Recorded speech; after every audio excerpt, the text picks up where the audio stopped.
Hello my dear students, मैं हूँ Meenakshi from VM academy classes Nashik. बच्चों, हम देख रहे हैं क्लास 12 का चैप्टर नंबर 4 थर्मोडायनेमिक्स और आज हम स्टार्ट करने जा रहे हैं उसका लेक्चर नंबर 4। इसके पहले मैं आपको बता दूं, ये टॉपिक आज का जो है फर्स्ट लॉ ऑफ थर्मोडायनेमिक्स, तो इसका स्टेटमेंट और डिटेल इन्फॉर्मेशन मैंने लेक्चर नंबर 3 में डाली है। तो लेक्चर नंबर 3 पहले देखो। आज हम बस इस टॉपिक के ऊपर न्यूमेरिकल्स और कुछ एमसीक्यूज देखेंगे। तो ये लेक्चर देखने से पहले मैं आपको रिक्वेस्ट करूंगी कि लेक्चर नंबर 3 ज़रूर देखें, तभी ये लेक्चर समझ में आएगा। ठीक है, तो चलो स्टार्ट करते हैं आज का lecture. First law of thermodynamics के न्यूमेरिकल्स और रिलेटेड कुछ एमसीक्यूज। लेकिन बच्चों, इसके पहले थोड़ा रिवीजन ले लेते हैं। हमने क्या देखा था फर्स्ट लॉ ऑफ थर्मोडायनेमिक में? जो चेंज इन इंटरनल एनर्जी होती है वो दो चीज़ों के ऊपर डिपेंड होती है। एक तो अमाउंट ऑफ हीट के ऊपर एंड वर्क डन के ऊपर, राइट। तो ये इक्वेशन हमने फॉर्म किया था फर्स्ट लॉ ऑफ थर्मोडायनेमिक्स। इसी को कहा जाता है फर्स्ट लॉ ऑफ थर्मोडायनेमिक्स। और वो है क्या exactly? It is nothing but the law of conservation of energy है। एनर्जी यहाँ पे क्रिएट भी नहीं हो रही, डिस्ट्रॉय भी नहीं हो रही, बस इस फॉर्म की एनर्जी इस फॉर्म में ट्रांसफर हो रही है, राइट ना। तो मॉलिक्यूल्स की जो इंटरनल एनर्जी होती है वो दो चीज़ों के ऊपर डिपेंड करती है। एक चेंज इन इंटरनल एनर्जी के ऊपर और दूसरा, सॉरी यहाँ पे माइनस है, और दूसरा मतलब ये जो एनर्जी है वो दो चीज़ों में डिस्ट्रीब्यूट होती है। जो अमाउंट ऑफ हीट हम लोग अप्लाई करते हैं, इसको मैं ऐसे भी लिख सकते हैं, delta Q is equal to delta U plus W. मतलब किसी सिस्टम को, सपोज ये सिस्टम को हमने हीट अप्लाई की, तो ये हीट कितनी जगह पे डिस्ट्रीब्यूट होगी? एक तो ये मॉलिक्यूल्स की इंटरनल एनर्जी इंक्रीज होने के लिए, और दूसरा अगर यहाँ पे आपने पिस्टन दिया है तो ये पिस्टन ऊपर नीचे करने के लिए, तो ये वर्क डन होगा। या फिर इसकी जो हीट है वो बाहर जाएगी, वो भी वर्क डन होगा। तो यहाँ पे दो चीज़ों के लिए वो हीट डिस्ट्रीब्यूट होती है, और उसी को हम लोग, अगर मुझे इस मॉलिक्यूल की इंटरनल एनर्जी, एक्चुअल में first law of thermodynamic internal energy बताता है, तो इसकी इंटरनल एनर्जी अगर निकालनी है तो हम कैसे निकालेंगे? जो अमाउंट ऑफ हीट अप्लाई हुई है वो, उसमें से कितना वर्क डन हुआ, बची हुई एनर्जी क्या रहेगी? इसकी इंटरनल एनर्जी रहेगी। ठीक है, और इंटरनल एनर्जी की भी हमने बात की थी। क्या होती है इंटरनल एनर्जी? मॉलिक्यूल्स के पास जितनी भी एनर्जीज है, कितनी एनर्जीज है? Kinetic energy translational, kinetic energy rotational, kinetic energy vibrational, plus potential energy electrons and nucleus के बीच में जो पोटेंशियल एनर्जी है वो, उसके बाद पोटेंशियल एनर्जी दो मॉलिक्यूल्स के बीच में है फोर्स ऑफ अट्रैक्शन की वजह से वो, जितनी बाइंडिंग एनर्जी, ऐसे जितनी भी मॉलिक्यूल्स की जितनी भी एनर्जीज है वो मॉलिक्यूल के अंदर, उन सभी एनर्जी को, all energies of the molecules, उनको हम क्या कहते हैं? That is called as internal energy. तो इसकी भी हमने बात की थी, राइट। और अगर ये जो गैस है वो अगर आइडियल गैस है तो हम लोग यहाँ पे बोलते हैं कि मॉलिक्यूल्स की जो इंटरनल एनर्जी होती है वो बस काइनेटिक एनर्जी होती है, वो भी ट्रांसलेशनल। मतलब सबसे ज्यादा मॉलिक्यूल्स की एनर्जी ट्रांसलेशनल काइनेटिक एनर्जी है, ऐसे बोला जाता है। क्योंकि देखो वो यहाँ पे अजम्पशंस क्या कहते हैं हमारे, दो मॉलिक्यूल्स के बीच में फोर्स ऑफ अट्रैक्शन है ही नहीं, ऐसा आइडियल गैस के अजम्पशंस है। तो इनके पास अगर फोर्स ऑफ अट्रैक्शन नहीं है तो यहाँ पे वो निग्लिजिबल है, ऐसे बोलते हैं। तो यहाँ पे बस काइनेटिक एनर्जी रहेगी, और काइनेटिक एनर्जी में सबसे ज्यादा कौन सी एनर्जी? क्योंकि ये मॉलिक्यूल यहाँ से जाता है, मीन फ्री पाथ हमने देखा ना, फिर यहाँ पे कोलाइड होके ऐसे जाएगा, फिर ऐसे जाएगा, मतलब स्ट्रेट पाथ में जाएगा। तो स्ट्रेट पाथ की एनर्जी को हम क्या बोलते हैं? Translational kinetic energy. अगर रोटेशन होगा तो रोटेशनल काइनेटिक एनर्जी। ओके, तो यहाँ पे ट्रांसलेशनल काइनेटिक एनर्जी ही होती है मॉलिक्यूल्स के पास, ऐसे बोला जाता है। ठीक है, ये भी एमसीक्यूज में पूछा जा सकता है, इसलिए मैंने आपको बताया। तो ये सभी थियोरेटिकल रिलेटेड एमसीक्यूज भी आज हम लोग देखेंगे। अभी हम लोग इसके न्यूमेरिकल्स देखते हैं। न्यूमेरिकल्स के लिए सबसे पहला फॉर्मूला ये हम लोग अप्लाई करेंगे।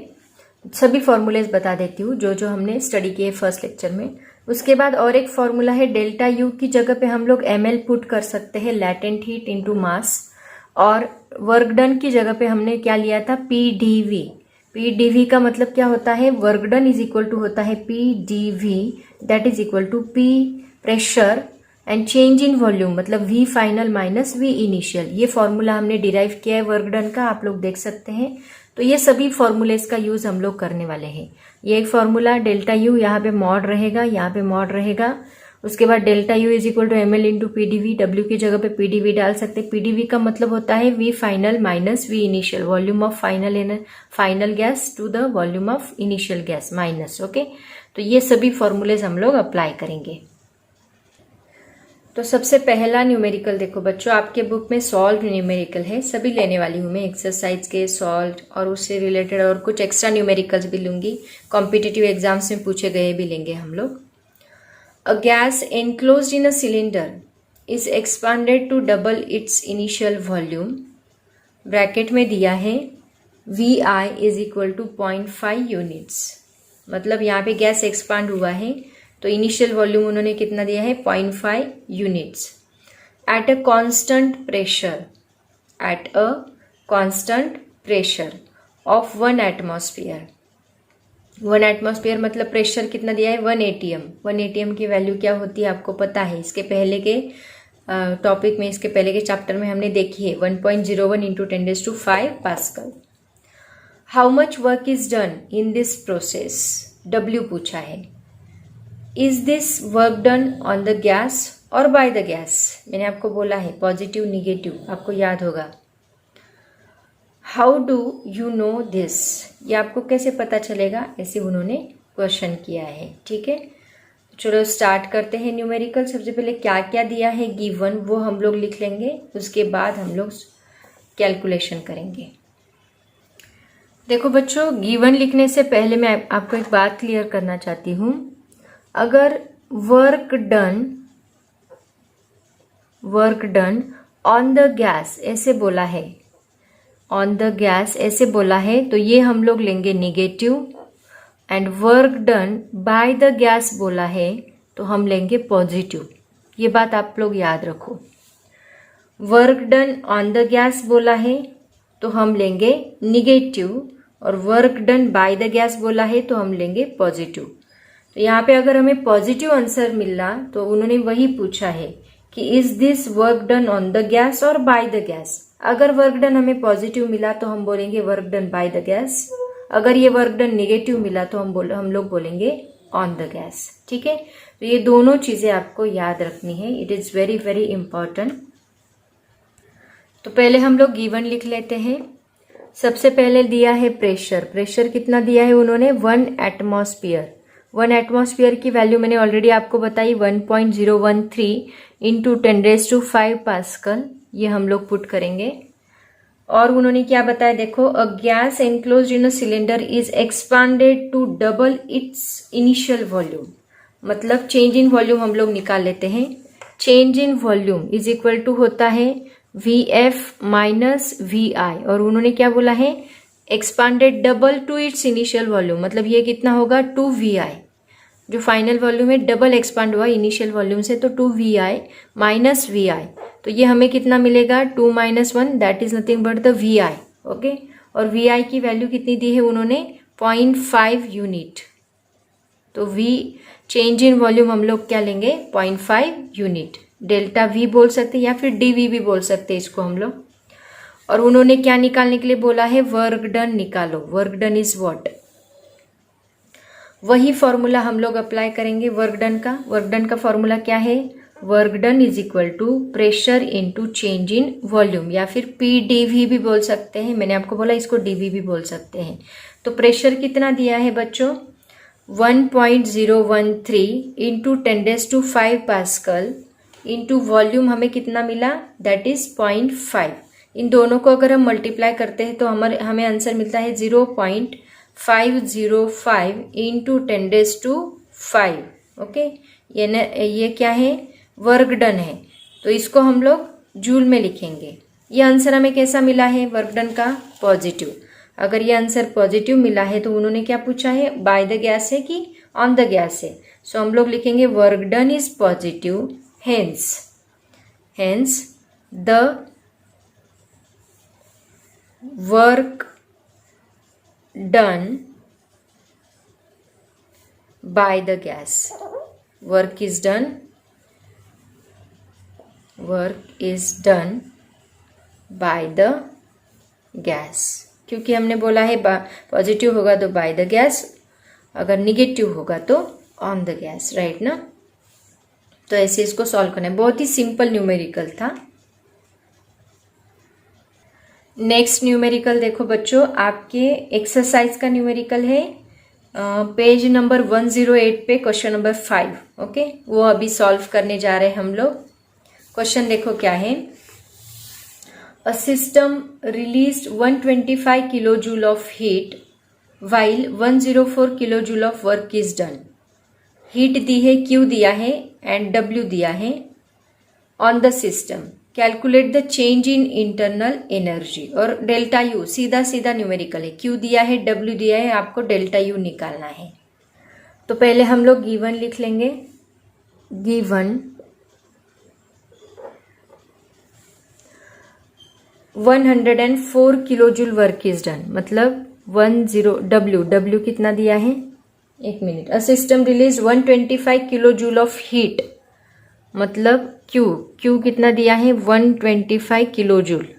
Okay, and while 104 kilo joule of work, मतलब W कितना दिया है, 104 किलो जूल। किलो जूल में दिए हैं तो दोनों किलो जूल में ही रखो, और चेंज इन इंटरनल एनर्जी भी हम लोग किलो जूल में ही रखेंगे। अगर ये एक भी जूल में होता तो हमें इसको कन्वर्ट करना पड़ता 10⁻³ से मल्टीप्लाई करके। और हमें निकालने बोला है delta U. So delta U is equal to Q minus W। Q कितना दिया है, 125 माइनस ये कितना दिया है, 104। तो हमें कितना मिलेगा, 21 जूल। सॉरी, देखो मैं आपको बोलती हूँ और मैंने जूल लिखा, that is kilo joule. So delta U is equal to 21 kilo. Bracket में आंसर दिया है, वहाँ पे आप लोग क्रॉस वेरीफाई कर सकते हैं। 21 किलो जूल आंसर दिया है। बहुत ही सिंपल न्यूमेरिकल था, सीधा सीधा था। नेक्स्ट क्वेश्चन देखो बच्चों, आपके एक्सरसाइज का उसी पेज के ऊपर 108 के ऊपर क्वेश्चन नंबर 4 उन्होंने दिया है। A gas contain in a cylinder fitted with a frictionless piston expands against a constant external pressure of 1 atmosphere। मतलब प्रेशर दिया है 1 एटमॉस्फेयर, उसको हम लोग कन्वर्ट कर लेते हैं पास्कल में। कैसे करना है आपको पता है, 1.013 into 10⁵ pascal. From a volume of 5 litre to a volume of 10 litre. मतलब इनिशियल वॉल्यूम दिया है 5 लीटर, फाइनल वॉल्यूम दिया है 10 litre. Okay, in doing so it absorbs 400 joule of thermal energy। कितना, 400 जूल ऑफ थर्मल, मतलब Q दिया है, Q कितना एब्जॉर्ब कर रही है एनर्जी, तो पॉजिटिव रहेगा Q, that is equal to 400 joule of thermal energy from its surrounding. Determine the change in internal energy of a system. देखो सेम है, बस आपको यहाँ पे वर्क डन निकालना पड़ेगा PdV का यूज करके। Pressure and change in volume दिया है उन्होंने, तो सबसे पहले वर्क डन निकाल लेंगे हम लोग, फिर आगे सॉल्व करेंगे। तो सबसे पहले हम लोग गिवन लिख लेते हैं। गिवन प्रेशर कितना दिया है, देखो 1 atmosphere, that is equal to 1.013 into 10⁵ pascal. उसके बाद उन्होंने Q कितना दिया है, 400 जूल। VI कितना दिया है, 5 लीटर। लीटर को कन्वर्ट करो मीटर में, कैसे, मीटर क्यूब में, इंटू 10⁻³ से मल्टीप्लाई करना पड़ेगा, मीटर क्यूब।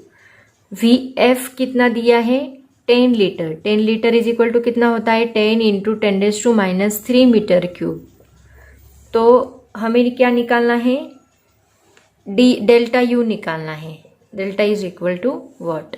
तो पहले वर्क डन निकाल लेते हैं। Work done is equal to क्या है, PdV, that is equal to P into VF minus VI, that is equal to, values डाल दो, 1.013 इंटू 10⁵ इन ब्रैकेट 5 10, VF कितना है 10, तो 10 इंटू 10⁻³ माइनस 5 इंटू 10⁻³।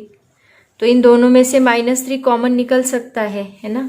तो ये हमें मिलेगा, इधर लिखती हूँ, 1.013 एज इट इज रहेगा इंटू 10⁵। इनका 10⁻³ बाहर आ गया, ब्रैकेट में रहेगा 10 माइनस 5। तो ये 1.013 इंटू 10⁵ में से 3 गया, तो ये बचेगा 10⁻² माइनस 5, मतलब 5 रहेगा। 10 में से 5 गए तो 5 बचेगा। 5 से इसको मल्टीप्लाई कर दो, कितना आंसर आएगा आपका, दैट इज इक्वल टू 5.065, इससे मल्टीप्लाई किया तो इंटू 10⁻²। 10⁻² का मतलब होता है 100 से इसको मल्टीप्लाई किया तो हमें मिलेगा 506.5 जूल। ये हमें क्या मिला, वर्क डन मिला। ठीक है, वर्क डन मिल गया। अभी चेंज इन इंटरनल एनर्जी का फॉर्मूला क्या है, Q माइनस W। Q आपके पास है, वर्क डन आपके पास है, निकाल लो वैल्यू। इसको मैं रफ करने जा रही हूँ, ये पहले नोट डाउन कर लो, वर्क डन डायरेक्टली पुट करूंगी। Delta U is equal to Q minus W। तो delta U is equal to W कितना फाइंड आउट किया हमने, 506.5 जूल। Q कितना है 400 माइनस W कितना है 506.5 joule. So that is equal to, ये इसका माइनस आंसर आएगा, -106। 400 506 में से 400 गए तो 106.5 जूल। ये निगेटिव साइन क्या इंडिकेट कर रहा है, ये निगेटिव साइन हमें इंडिकेट कर रहा है कि चेंज इन इंटरनल एनर्जी जो है, that internal energy decreases when the gas is expand. ये डिक्रीज हो रही है, गैस एक्सपांड होने से ये डिक्रीज हो रही है, ऐसा उसका मीनिंग है निगेटिव साइन का। ठीक है, तो ये हमें फाइनल आंसर मिला। आपकी बुक में उन्होंने आंसर प्लस 106.5 दिया है, तो वो भी आंसर करेक्ट है। यहाँ माइनस प्लस नहीं लिखा तो भी चलेगा। अगर उन्होंने पूछा है कि निगेटिव साइन क्या इंडिकेट कर रहा है, तो अब हमें बोलने की जरूरत है that means the internal energy decreases when the gas is expand. Okay, ऐसे उसका मीनिंग है। नेक्स्ट न्यूमेरिकल देखो बच्चों, आपके बुक में सॉल्व न्यूमेरिकल है। ये क्वेश्चन देखो क्या है, न्यूमेरिकल बहुत बड़ा है बट सेम प्रोसेस से सॉल्व करना है। 1 kg of liquid water is boiled at 100 degree Celsius and all of it is converted to steam। मतलब वाटर को बॉईल किया, 1 kg वाटर लिया, मास दिया है उन्होंने, और उसको बॉईल किया 100 डिग्री सेल्सियस तक, and all of it is converted to steam. उसमें उसको कन्वर्ट किया स्टीम में। If the change of state takes place at the atmospheric pressure 1.01 into 10⁵ pascal. मतलब प्रेशर कितना दिया है, 1 एटमॉस्फेयर। कैलकुलेट, सबसे पहले उन्हें कैलकुलेट करने के लिए बोला है the energy transfer to the system, मतलब क्यू निकालना है आपको यहाँ पे। Work done by the system during this change in, मतलब W निकालना है आपको यहाँ पे। उसके बाद the change in the internal energy of the system given क्या क्या दिया है, चेंज इन इंटरनल मतलब डेल्टा यू निकालना है, W निकालना है, Q निकालना है। लेकिन W निकालने के लिए हमें वॉल्यूम चाहिए होगा, तो उन्होंने गिवन दिया है the volume of water changes from 1.0 into 10⁻³ metre cube. मतलब V फाइनल दिया है और V इनिशियल कितना दिया है, लिक्विड फॉर्म, क्योंकि पहले लिक्विड में था फिर स्टीम में कन्वर्ट हुआ, तो स्टीम का फाइनल रहेगा और लिक्विड का इनिशियल रहेगा। तो इनिशियल कितना है 1.671। ओके, तो ये दोनों वैल्यू डाल के पहले हम लोग क्या निकालेंगे, वर्क डन निकालेंगे। उसके बाद ही हमें क्या मिलेगा, W मिलेगा। W के बाद चेंज इन इंटरनल एनर्जी मिलेगी। ठीक है, तो सबसे पहले हम लोग जो जो दिया है वो सब कुछ लिख लेते हैं। अब यहाँ पे लैटेंट हीट भी हमें लगने वाली है, देखो कैसे। सबसे पहले दिया क्या है, गिवन मास सबसे पहले उन्होंने दिया है, मास कितना दिया है, that is equal to 1 kg।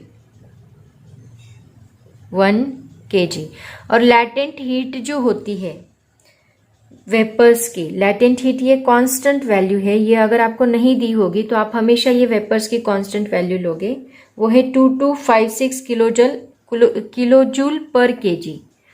2256 kilojoule पर केजी। ठीक है, ये वैल्यू आपको हमेशा कांस्टेंट होती है, ये लेनी है। यहाँ पे उन्होंने दी नहीं है बट आपको यही लेनी है। उसके बाद और क्या दिया है, देखो गिवन में देखो वॉल्यूम ऑफ स्टीम दिया है, कितना दिया है 1.671 मीटर क्यूब। ये आपका फाइनल रहेगा, ये स्टीम का फाइनल है, याद रखो। एंड वॉल्यूम ऑफ लिक्विड कितना दिया है, नहीं सॉरी, लिक्विड का फाइनल रहेगा लिक्विड पहले लिक्विड फॉर्म में था, एक मिनट मैं आपको बताती हूँ। पहले लिक्विड फॉर्म में था, फिर हमने उसको बॉईल किया और फिर स्टीम में कन्वर्ट हो गया, बराबर। इसका मतलब ये लिक्विड का जो है वो रहेगा इनिशियल और स्टीम का जो है वो रहेगा फाइनल। तो मैं यहाँ लिख ही देती हूँ कन्फ्यूजन होने से बेटर। लिक्विड का रहेगा इनिशियल और इसका रहेगा फाइनल, ठीक है। अब देखो लिक्विड का कितना दिया है वॉल्यूम गिवन में, दैट इज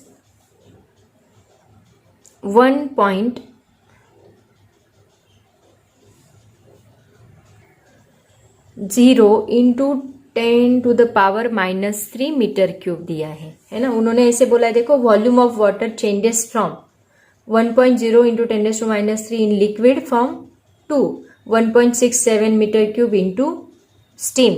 मतलब ये स्टीम का रहेगा, ये लिक्विड का रहेगा, ठीक है।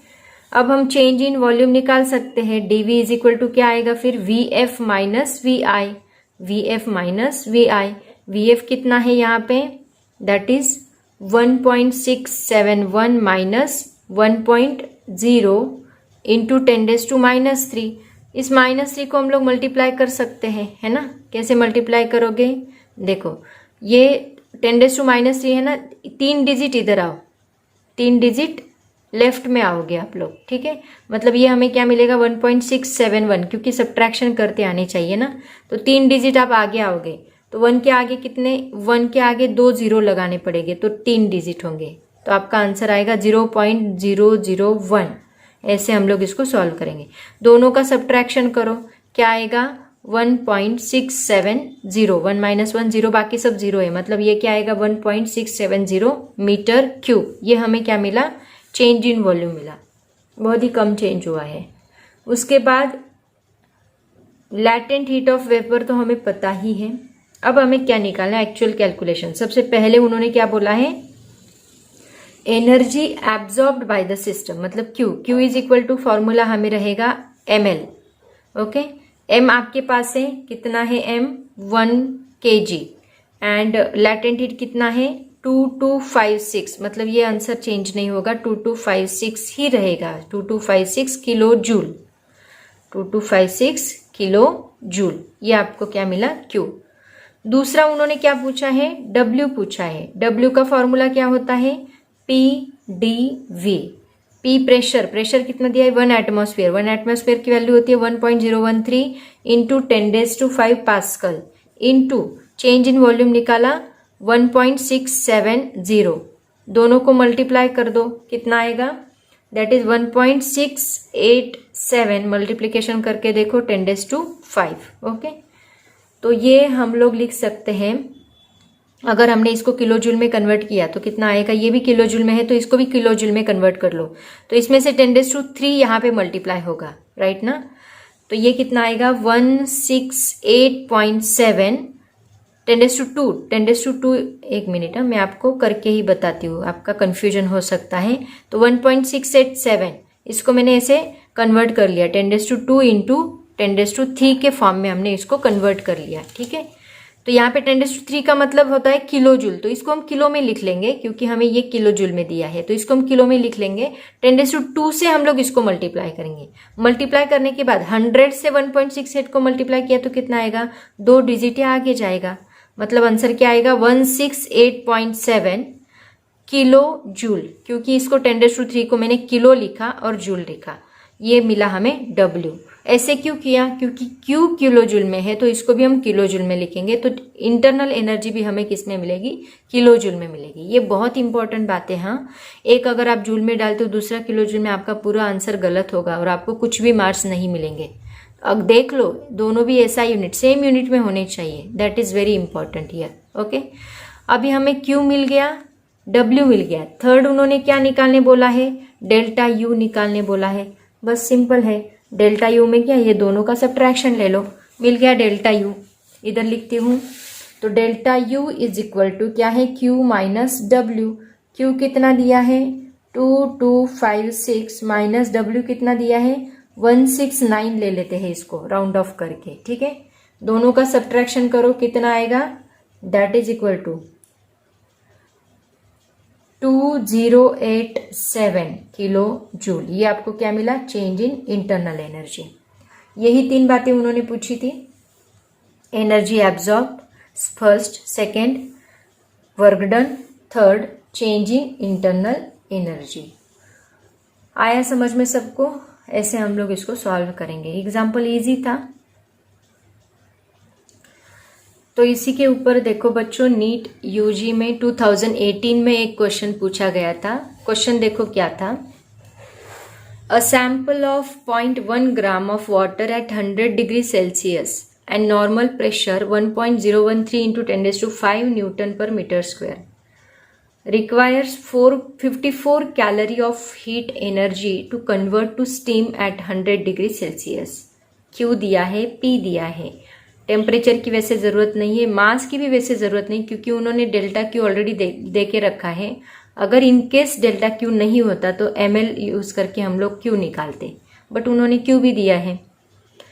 If the volume of the steam produced is 167.1 cc cubic meter, okay, the change in internal energy of the sample is, उन्होंने डेल्टा यू आपको पूछा है।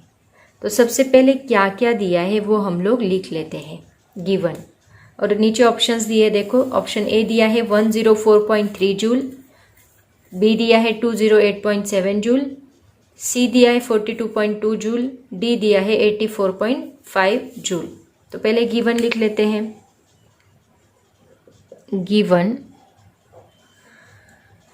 प्रेशर कितना दिया है? P is equal to 1.013 into 10⁵ newton पर मीटर स्क्वायर, मतलब pascal होता है।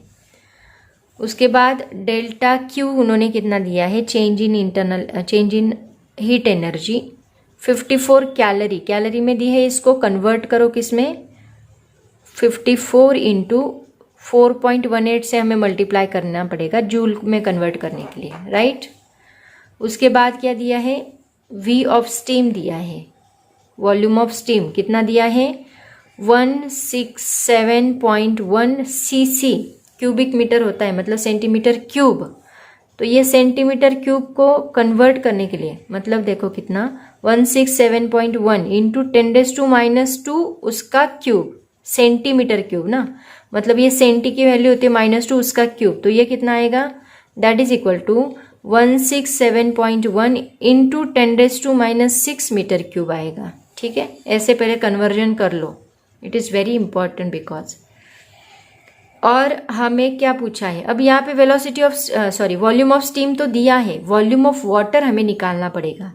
वॉल्यूम ऑफ वाटर क्या है? Mass upon density, mass divide by density. हाँ, डेंसिटी, मास तो उन्होंने दिया है, कितना दिया है मास? 1 ग्राम। ग्राम का कन्वर्जन किलोग्राम में क्या आएगा? 1 इंटू 10⁻³ किलोग्राम। किलोग्राम का +3 होता है, ग्राम का किलोग्राम में -3 आएगा। और डेंसिटी तो वाटर की होती है 10⁻3। तो ये कितना आएगा? ऊपर जाके ये 10⁻3 जो है ऊपर जाके 10⁻³ बनेगा, मतलब ये क्या बनेगा? 1 इंटू 10⁻, ये 1 नहीं 0.1 दिया है, राइट ना। 0.1 इंटू 10⁻6 बनेगा। ये -3 ऊपर गया तो -3 -6। तो इसको हम लिख सकते हैं, इसको 10⁻1 लिख सकते हैं। एक डिजिट शिफ्ट किया तो ये -7 बनेगा। ठीक है, मीटर क्यूब। समझ में आया सबको? देखो, वॉल्यूम ऑफ वाटर हमें मिला 10⁻7, वॉल्यूम ऑफ स्टीम हमें मिला 167.10⁻6। वैसे देखा जाए तो इसको -7 में कन्वर्ट करने की ज़रूरत नहीं है, क्योंकि देखो यहाँ पे ये भी -6 में है और दोनों की सब्ट्रैक्शन लेनी है आपको, तो इट्स बेटर कि हम लोग इसको -6 में ही रखें। ठीक है, तो यहाँ पे फाइनल कौन सा होगा बोलो मुझे? पहले वाटर था फिर स्टीम हुआ, मतलब ये क्या होगा आपका? इनिशियल होगा, और ये क्या होगा? फाइनल। ठीक है, ये बात बहुत इंपॉर्टेंट है यहाँ पे, क्योंकि आपको VF माइनस VI लेना है, इसीलिए। तो निकालो चेंज इन इंटरनल एनर्जी, आ जाएगी। अभी सभी वैल्यूज आपके पास है। Delta U is equal to क्या होता है? Q minus W। So that is equal to Q यहाँ पे formula Q minus P into V F minus V I करना पड़ेगा, राइट। तो Q कितना दिया है 54 इंटू 4.18, इसको मल्टीप्लाई कर लो, माइनस P कितना दिया है 1.013 इंटू 10⁵ वी एफ कितना है आपके पास, वी एफ है आपके पास ये वाला, नहीं ये वाला 167.1 इंटू 10⁻⁻6 माइनस 0.1 इंटू 10⁻⁻6, दोनों का -6 बाहर निकाल लो। इन दोनों का मल्टीप्लिकेशन किया कितना आया, दैट इज 225.72। क्रॉस वेरीफाई करके देखो 225.72 माइनस ये 1.013 एज इट इज रहेगा इंटू 10⁵, ये 10⁻⁻6 बाहर आया तो अंदर क्या रहेगा देखो 167.1 माइनस 0.1 किया तो ये बस 167 ही बचेगा, इसमें से -0.1 गया तो इन दोनों को मल्टीप्लाई करो कितना आता है 225.72 माइनस इन दोनों का मल्टीप्लिकेशन आएगा 169.2, राइट। अब यहाँ पे 10⁻⁻6 कितना है 10⁻⁻1 बचेगा।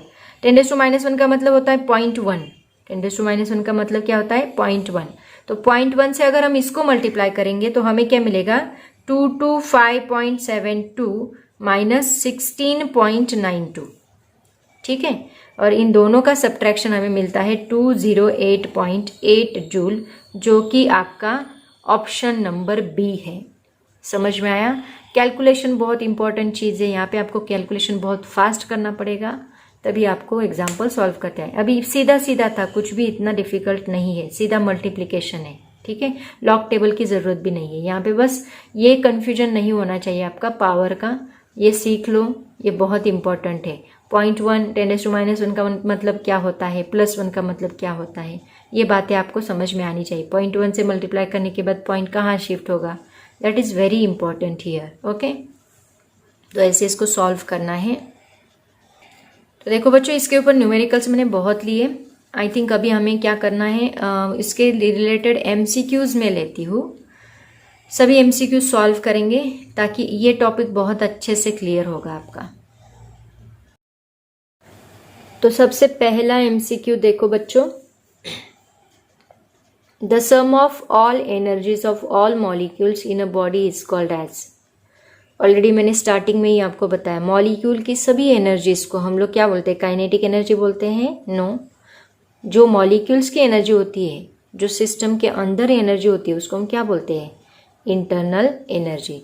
तो इसका करेक्ट ऑप्शन क्या रहेगा, C, sum of all energies of molecules. यहाँ पे कोई बच्चे कंफ्यूज का हो कि काइनेटिक एनर्जी पे टिक कर सकते हैं, बट यहाँ पे आंसर क्या आएगा, इंटरनल एनर्जी। जो मॉलिक्यूल्स की एनर्जी होती है उसको इंटरनल एनर्जी बोला जाता है।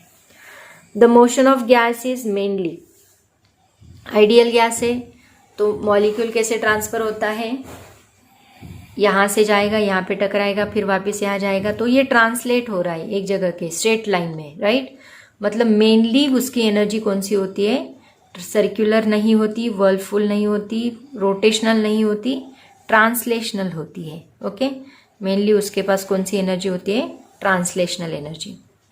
उसके बाद देखो क्या है, zeroth law of thermodynamics states that, क्या स्टेट करता है zeroth law, system have to be in contact to be in thermal equilibrium, system in thermal equilibrium are at 0 degree Kelvin, system in thermal equilibrium are at same temperature, temperature is measurable quantity। जरा सोचो, देखो zeroth law में हमने क्या study किया था, दो bodies जब कांटेक्ट में आती है, ये एक बॉडी है, यहाँ पे एक बॉडी है, ये दूसरी बॉडी है, दो बॉडी जब कांटेक्ट में आती है तो क्या करती हैं, एक दूसरे का टेम्परेचर क्या करती है, शिफ्ट करती है। मतलब एनर्जी हायर टेम्परेचर से लोअर टेम्परेचर में शिफ्ट होगा और एक पॉइंट पे दोनों का टेम्परेचर क्या रहेगा, सेम रहेगा, और उसी को हम लोग बोलते हैं थर्मल इक्विलिब्रियम स्टेट। तो उस थर्मल इक्विलिब्रियम स्टेट पे दोनों बॉडीज का टेम्परेचर क्या होता है, सेम होता है। तो यहाँ पे देखो, system have to be in contact to be in thermal equilibrium, never. System contact में रही अगर दोनों के बीच में एडियाबैटिक वॉल है, मैंने आपको बताया था, अगर दोनों के बीच में ऐसी वॉल है जो टेम्परेचर ट्रांसफर नहीं होने देती, तो भी हम लोग थर्मल इक्विलिब्रियम बोलेंगे क्या, नहीं। तो यहाँ पे दोनों का टेम्परेचर जब शिफ्ट होगा, हीट जब शिफ्ट होगी तभी वो थर्मल दोनों का टेम्परेचर सेम हो सकता है। यहाँ पे टेम्परेचर सेम यहाँ पे हो ही नहीं रहा है, शिफ्ट ही नहीं हो रहा है। अगर यहाँ पे वॉल एक इंसुलेटेड वॉल डाली है तो टेम्परेचर ही शिफ्ट नहीं होगा। System in thermal equilibrium no 0 degree kelvin नहीं होता, सेम होता है, 0 डिग्री केल्विन नहीं होता। System in thermal equilibrium are at same temperature, ये आपका ऑप्शन करेक्ट रहेगा। जो दो सिस्टम होती है थर्मल इक्विलिब्रियम में उनका टेम्परेचर क्या होता है, सेम होता है, ऐसे उसका मीनिंग है। उसके बाद देखो नेक्स्ट पॉइंट क्या है, in the gas equation PV is equal to RT, इसी को बोला जाता है PV is equal to nRT। n का मतलब होता है 1 मोल, राइट ना।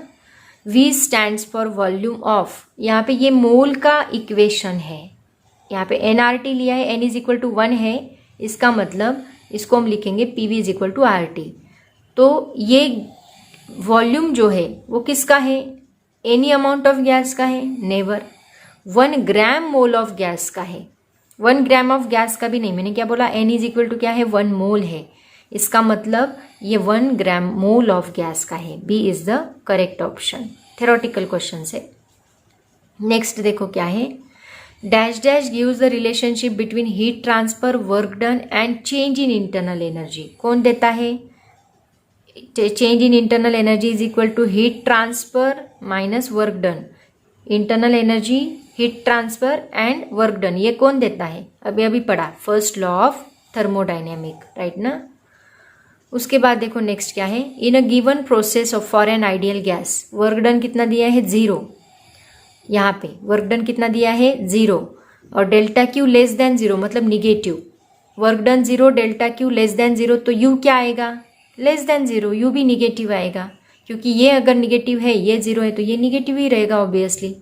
और ये निगेटिव है, इसका मतलब क्या, अभी अभी मैंने बोला निगेटिव का मतलब क्या होता है, निगेटिव का मतलब होता है द टेम्परेचर विल डिक्रीज, क्योंकि इंटरनल एनर्जी डिक्रीज हो रही है, इसका मतलब उसका टेम्परेचर क्या हो रहा है, धीरे धीरे धीरे धीरे डिक्रीज हो रहा है। तो यहाँ पे टेम्परेचर डिक्रीज का ऑप्शन ए है, तो यहाँ पे हम लोग ए पे टिक करेंगे, समझ में आया। उसके बाद देखो नेक्स्ट पॉइंट क्या है, which of the following is an example of the first law of thermodynamic. First law of thermodynamic है क्या, delta U is equal to Q minus W. तो delta U is nothing but the kinetic energy, Q is a heat energy, W को work done को potential energy भी बोला जाता है, ठीक है। तो specific heat of an object explains how easily it changes temperature, no. While melting an ice cube remains at the same temperature, no. Same temperature की बात की ही नहीं है, टेम्परेचर यहाँ पे चेंज हो रहा है क्योंकि इंटरनल एनर्जी चेंज हो रही है, तो ये एग्जाम्पल भी नहीं आएगा। नेक्स्ट देखो क्या है, थर्ड पॉइंट उन्होंने बोला है, when a refrigerator is unplugged everything inside of it returns to room temperature after some time, no. यहाँ पे सिर्फ क्या हो रहा है, हीट बाहर जा रही है, एक्सपांड हो रही है। After falling down the hill a ball is kinetic energy plus heat energy. देखो ball kinetic energy plus heat energy, मतलब डेल्टा काइनेटिक एनर्जी क्या बोला मैंने, delta U, plus heat energy क्या है, Q, is equals the initial potential energy. Potential energy का मतलब ही होता है वर्क डन, तो ये क्या आएगा, W is equal to delta U plus Q. ये किसका फॉर्मूला है, this is the formula first law of thermodynamic, मतलब ये जो इक्वेशन है that is the correct equation. देखो यहाँ पे ये बातें मैं बताती हूँ ना, वो याद रखते जाओ। मैंने बोला चेंज इन इंटरनल एनर्जी क्या है, काइनेटिक एनर्जी है, एग्जैक्टली क्योंकि इंटरनल एनर्जी अगर आइडियल गैस है, अगर हमने बोला तो आइडियल गैस में काइनेटिक एनर्जी ही होती है internal energy. W work done का दूसरा नाम पोटेंशियल एनर्जी का दूसरा नाम वर्क डन है, राइट ना। पोटेंशियल एनर्जी क्या होती है, mgh, और वर्क डन क्या होता है, फोर्स इंटू डिस्प्लेसमेंट। तो mg मतलब फोर्स, h मतलब डिस्प्लेसमेंट, ऐसे उसका मीनिंग है। उसके बाद है first law of thermodynamic is an extension of the law of conservation of energy to system which are. यहाँ पे अगर सिस्टम का एक्सटेंशन हो रहा है, सिस्टम अगर हीट दे भी रही है ले भी रही है, इसका मतलब वो सिस्टम ओपन है। कभी कभी सिस्टम क्लोज भी होती है, क्योंकि पिस्टन लगाया है मतलब वो क्लोज्ड है, लेकिन आइसोलेटेड नहीं है। आइसोलेटेड का मतलब है उसका सराउंडिंग के साथ कुछ कांटेक्ट ही नहीं है, ऐसे है क्या, जी नहीं। सिस्टम ओपन भी है क्लोज भी है, मतलब both B and C is the correct option first law of thermodynamic में हीट एक्सचेंज हो रही है और सराउंडिंग में दे भी जा रही है, हीट ले भी जा रही है, इसका मतलब ओपन एंड क्लोज्ड रहेगा। उसके बाद एक न्यूमेरिकल दिया है उन्होंने फर्स्ट लॉ ऑफ थर्मोडायनेमिक पे। In a thermodynamic process the pressure of a fixed mass of a gas is change in such manner that the gas released Q दिया है 20 जूल एंड वर्क डन दिया है 8 joule is done on the gas. If the initial energy of the gas was 30 joule then the final internal energy will be. देखो यहाँ पे पहले हम लोग इनिशियल 20 जूल और 8 जूल से हम लोग डेल्टा यू निकालेंगे और फिर डेल्टा यू का यूज करके हम लोग क्या निकालेंगे, इनिशियल एनर्जी दी है मतलब यू आई दिया है, यू एफ निकालेंगे। कैसे निकालेंगे देखो, ये याद रखो values 20 joule 8 joule, Q 20 joule, W 8 joule and you I 30 joule. देखो यहाँ पे क्यू क्या बोला है उन्होंने, हीट क्या हो रही है, रिलीज हो रही है। रिलीज का मतलब होता है -20 joule and work is done on the gas. On the gas मतलब -8, बाय द गैस होता तो +8 लेते हम लोग। यहाँ पे आपको साइन कंसिडर करना है क्योंकि आगे जाके उसको आंसर नहीं आएगा अगर आप साइन कंसिडर नहीं करोगे तो यहाँ पे डेल्टा यू क्या मिलेगा हमें, क्यू माइनस डब्ल्यू। तो क्यू की वैल्यू क्या है, -20 minus 8 that is equal to -20 + 8 कितना होगा, -12 जूल। आपको डेल्टा यू दिया और यू आई भी उन्होंने दिया है 30 जूल। तो यू आई का यूज करके यू एफ निकालना है। तो delta U is equal to क्या आएगा, U F minus U I, right. तो यहाँ पे हमें यू आई पता है, यू एफ निकालना है। तो U F is equal to क्या आएगा, डेल्टा यू, ये माइनस उस साइड जाके प्लस यू आई बनेगा। वैल्यू डाल दो, डेल्टा यू कितना है -12 प्लस डेल्टा यू आई कितना है, यू आई कितना है 30। तो 12 माइनस 30, ये -12 + 30 कितना होगा 28 जूल। देखते हैं ऑप्शन नंबर क्या है, ये -12 है ना, -12 + 30, सॉरी यहाँ पे 18 जूल आया था ना, -12 + 30 18 जूल। तो यहाँ पे ऑप्शन रहेगा 18 जूल, गलती से मैंने 28 बोल दिया। ओके नेक्स्ट देखो क्या है, a gas in a closed container is heated with 10 joule of energy causing the lid of, same उसी के ऊपर न्यूमेरिकल है। Close container heated with 10 joule, Q दिया है, of energy causing the lid of the container to rise 2 metre with 3 newton, F and displacement, force and displacement दिया है, उससे हमें वर्क डन मिलेगा। Work done is equal to force into displacement का formula use करके Q दिया है, work done निकालना पड़ेगा and then total change in internal energy पूछिए।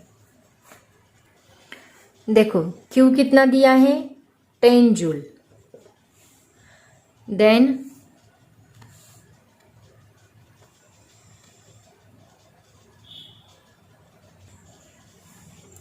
W is equal to force into displacement, force कितना दिया है उन्होंने 2 newton into displacement, force 3 newton दिया है, डिस्प्लेसमेंट 2 मीटर दिया है, 3 न्यूटन 2 मीटर। ठीक से दिख नहीं रहा, ब्लर दिख रहा है ना।